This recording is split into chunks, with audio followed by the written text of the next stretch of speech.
नमस्कार। एक बार फिर मैं राकेश कुमार आप सब लोगों से उदय इंडिया के माध्यम से बातचीत कर रहा हूँ। और आज का जो विषय है वह यह है कि हम गणेश जी से प्रेरणा लेकर किस प्रकार अपना अध्ययन, मनन, चिंतन वह एक उच्च स्तर तक ले जा सकते हैं।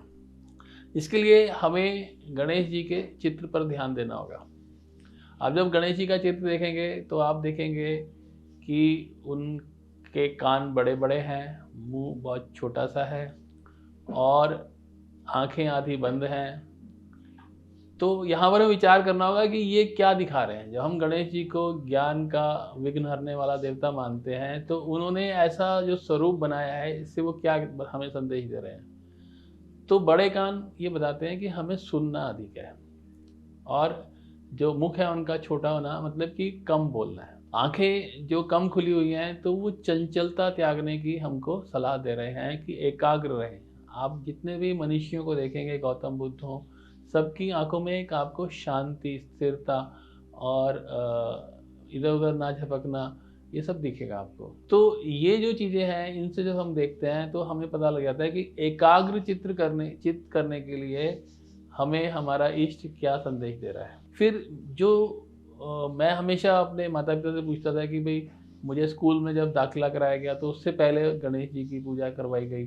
तो मैं पूछता था कि भाई ये प्रथम देव क्यों हैं, क्यों हम इनको इतना सम्मान देते हैं।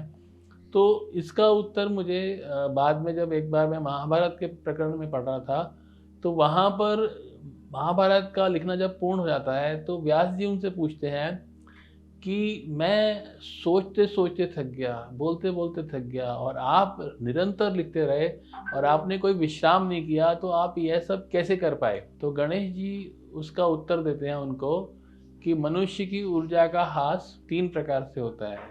तो वो बताते हैं अधिक बोलने से, दूसरा वो कहते हैं कि आलस्य करने से, और तीसरा वो कहते हैं कि विविध कामनाओं का चिंतन करने से हमारी ऊर्जा का ह्रास होता है।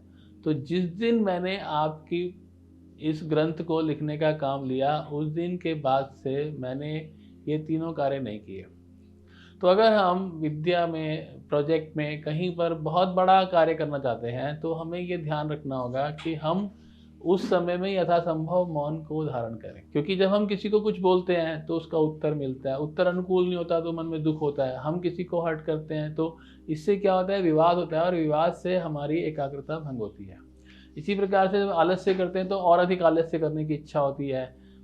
हर आदमी जब काम को रोकता है तो 5 मिनट के लिए रोकता है, लेकिन उसके बाद 5 मिनट और 5 मिनट और फिर पता लगा 3 दिन 4 दिन तक कार्य नहीं किया गया। तो आलस्य से बचना है। और तीसरी बात जो है वो हम गीता से भी समझ सकते हैं कि जो हमारे पुरुषार्थ का फल मिलना है वो मिलकर रहेगा। तो हम कामनाओं का चिंतन क्यों करें।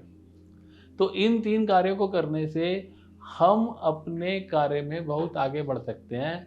ऐसा मैंने गणेश जी से सीखा। आपकी सुविधा के लिए मैं फिर से एक बार दोहराऊंगा इस बात को कि आंखें चंचलता रहित, कम बोलना, अधिक सुनना और आलस्य का त्याग। उसके साथ में आलस्य का त्याग करेंगे हम, और हम अपने मन में विभिन्न कामनाओं की होने ना होने की चिंता का त्याग करेंगे। तो उसके बाद जो हमारी मेधा है वह खुलकर कार्य करेगी और हमारे जो परिणाम होंगे बहुत अद्भुत होंगे। नमस्कार।